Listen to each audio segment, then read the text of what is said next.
Hello everyone, and welcome back to the Purveyor in Fallout 76. Today we're going to burn through 1,000 scrip on 3-star legendary ranged weapons. We'll see if we can get anything interesting for future weapon spotlight videos, and hopefully this flashy new Jaguar suit will get Mama Mumbles' attention and she'll throw us something good. Time will tell. The last few weeks have not been particularly kind, so hopefully she owes us one. Remember, if you like videos like this and you want to see more, go ahead and subscribe, hit the like button, leave a comment. There's always a lot more to come on the channel, and I hope you'll come back around for more. Now, with the obligatory self-promotion out of the way, let's jump inside and start pulling that slot machine. All right, Mama Mumbles, what do you got for us today? Oh, I guess you don't like my suit. Okay, well, we've got a Nocturnal Ultrasight Gatling Laser with bashing damage and 15% faster reload. So, let's get to the good part first. 15% faster reload, not a bad thing to have on a heavy weapon. They all tend to reload a little bit slowly, so I don't think anybody's going to mind having that. Unfortunately, Nocturnal and bashing damage are the two most useless effects in the game, so this one is definitely going back into the script. At 18 pounds, that is 18 pounds of garbage to lug around. Nocturnal only gives you a boost at night and it takes away damage during the day, so that's no good. Bashing damage increased by 40%. Who cares? Bashing damage does nothing in Fallout 76, so 40% more of nothing is still nothing. I've said it before and I'll say it again. They need to change that to increased bashing speed, or now I'm even thinking increased bashing range to make it useful in daily ops. Other than that, both of those effects are utterly useless. Let's move on. All right, Mama Mumbles, you gotta have something good for me today. Okay, we've got a Zealot's Flamer with faster fire rate and extra agility. So, the Zealot's effect, highly situational, only gonna work against Scorched, and it does work against Scorched beasts as well, and I believe any Scorched creatures, so weapons like this can be useful at events like Scorched Earth, where you've got lots of scorched enemies running around. Faster fire rate is always good on a heavy weapon. That's going to increase your DPS. And extra agility doesn't do a ton for this weapon, but it doesn't hurt to have it. So overall, not in love with the situational part of the effect, but a lot of people spend a lot of time at Scorched Earth, so getting a little extra damage to Scorched is not the worst thing in the world. Not a super exciting weapon, but not terrible. But of course, compared to that first roll, everything's going to look better than that. Let's move on and see if we can get something that's actually significantly better. Okay, and this one looks like an anti-armor Fat Man with 25% faster fire rate and faster movement speed while aiming. So, on the update that came out on Tuesday, they did patch, supposedly, the damage issues or the weapon condition issues with weapons like this that do area of effect damage. So, time will tell if that really pans out. We've got a little bit of YouTube time dilation here. I'm recording this right after the update was released. I haven't had time to actually test any of these things yet, but we'll see. So far, early on, a weapon like this was basically useless because it would break so quickly. Assuming they fixed that and made the Fat Man fun again, then in this case, this is a decent one. Anti-armor is a good effect. It's going to ignore half of our target's armor. That's a good thing to do. 25% faster fire rate probably doesn't affect this weapon all that much because you're only firing one shot at a time, so faster reload might affect it a little more, but I don't think fire rate's really going to have much of an effect. And then faster movement speed while aiming.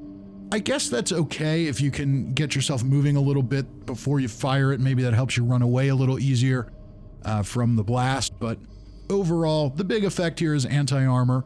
It might be good. If the patch was as good as it sounds on paper, then perhaps we have an improved weapon here.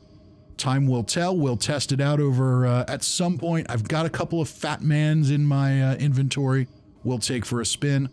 What do we have next? We've got a quad combat shotgun with VATS critical shots doing 50% more damage and 90% reduced weight. So, I'm a big fan of quad weapons. They don't give you a damage boost, but they do give you a DPS boost because you don't have to reload them as often. So that's a useful thing for a lot of fights. VATS critical shots doing more damage, that's super useful. If you are a shotgun or VATS build with VATS critical perks, then all that stuff is going to be very helpful for you. 90% reduced weight, though, gives this another interesting twist. This weapon is really good for a melee build. Melee builds don't have the ability to reach things that are high up or flying enemies like Scorch Beasts, so equipping just the Enforcer perk, even 1 point of the Enforcer perk, with no shotgun perks at all, and carrying a weapon like this, can be a really effective backup for taking out things like turrets in the nuke silos, for crippling Scorch Beasts and Scorch Beast Queens, and because of the 90% reduced weight, it only weighs a couple of pounds. It makes it easy to carry around. You don't need to worry about modding it, you don't need to do anything crazy with it. You just gotta hit things with it and hope they get crippled, and generally they do. So this is a really interesting use case for a weapon like this, where you can just carry around this and a couple of hundred shotgun shells, and you'll be in pretty good shape. So that's pretty cool. I'm definitely going to hold on to this and probably move it over to my unarmed character. Let's see what we've got next. Is a Zealot's light machine gun with limb damage and 15% faster reload. So the Zealot's effect here, again, very situational. Going to be great for events like Scorched Earth, but probably not much else. The extra limb damage effect actually does synergize well with that, because if you're using it at Scorched Earth, you're generally taking on tougher enemies, you're hitting things like the Scorch Beast Queen, so crippling limbs can be useful there.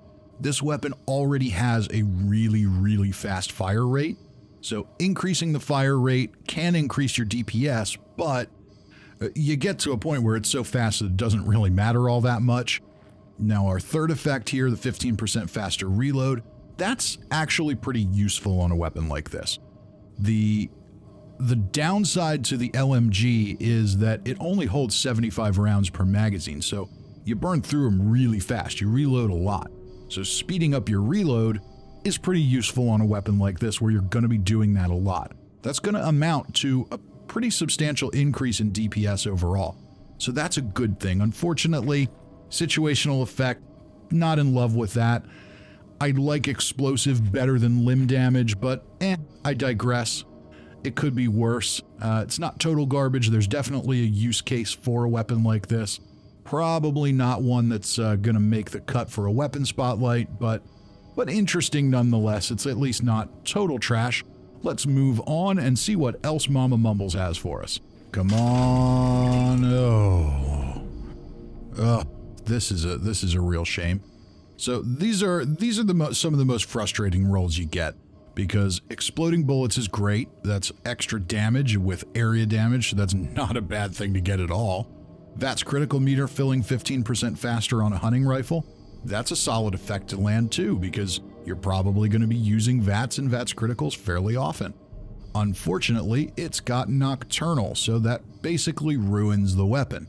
Yes, it does more damage at night, which, admittedly, you might be a sneaky nighttime sniper. That could be a fun thing for you to do. But, yeah, a weapon like this, you're just not going to do it, because during the day, you do so little damage that it becomes useless. So sadly, a couple of good second and third stars here, but the first star ruins them.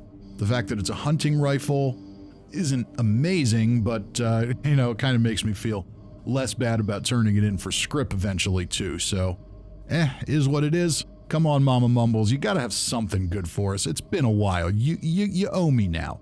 And this Jaguar suit is awesome. Okay, we've got 4 more to go. Oh, come on. Come on, Mama Mumbles, what did I do to you? What did I ever do to you? I go by that little camp up in the ash heap. I never kill the cat. I didn't go treasure hunting for mole miners all that much, only a little bit.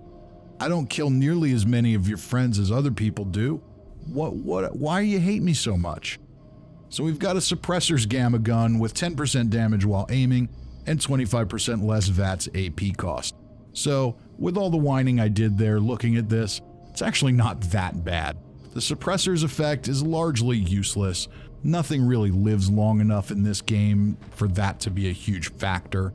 But 10% damage while aiming. If you're aiming down sights on this thing, I guess that's good. But, really what's good here is a 25% less VATS AP cost. The Gamma gun, especially with an automatic receiver on it, it's actually a pretty good pistol for a guerrilla build, or if you're non-automatic pistols, you could not do an automatic, but it does a pretty solid amount of damage even aside from the radiation, so it actually is fairly decent, but it's mostly useful in VATS. It really helps you target things, so reducing that VATS action point cost is probably one of the better effects you can get on a Gamma gun. But now we've got something good. Finally, Mama Mumbles has given us something good. We've got a bloody lever action rifle with limb damage and 25% less VATS AP cost. So, let's get the negative out of the way, and that's limb damage. I don't love limb damage on rifles. For the most part, a weapon like this is going to be a 1 or 2 shot killer. Crippling limbs isn't going to be that useful with a weapon like this. Now, maybe against some bosses, you can cripple some legs, slow them down. So there might be a use case for it, but for the most part, you're going to be making headshots and doing as much damage as possible. And that is where the other effects come into play. Bloodied, of course, is the king of damage. Yes, we know it was the most affected by the One Wasteland nerf that killed damage across the game, but it is still king of the hill. The difference is the hill just isn't quite so high anymore. So that's going to help us a lot. Low health, sneaky sniper, definitely a good way to go. So we're going to do lots of damage when we hit our enemies to begin with. 25% less VATS AP cost, that's huge too. If you're going to be a VATS rifleman, that's a big benefit on a single shot weapon that does tend to use more AP per shot than an automatic rifle does. So that's useful, very good. I like those two effects. It's going to make it easier to get lots of VATS criticals. It's going to make it easier to take more shots at weak points. Awesome roll.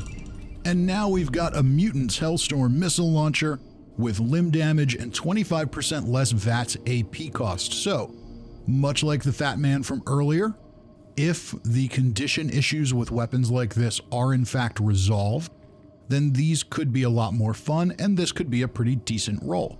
Mutants isn't a super desirable effect, it's only a 10% damage increase, but it's also a free damage increase, because really, after a certain level, everybody's usually walking around with a mutation. There's some exceptions to that, but for the most part, everybody's got one, so it's free 10% damage.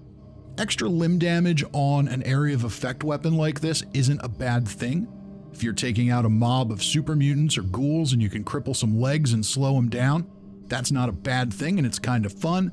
And less VATS AP cost, that probably doesn't hurt either. So you can use these weapons in VATS to target one single enemy, but the area of effect will still work, so there are definitely people who use them like that. I'm really interested to see if they've fixed the problems with these. We'll have to find out at some point in the near future. I'm going to wait and see a little bit of feedback from the community, and then maybe we'll take this or a Fat Man or something else like it out for a spin in a weapon spotlight in weeks to come. Last roll of the day. What do you got for us here? A Hunter's Ultrasight Laser Pistol with VATS hit chance and less VATS AP cost. So here we have another disappointment. VATS hit chance and less VATS AP cost.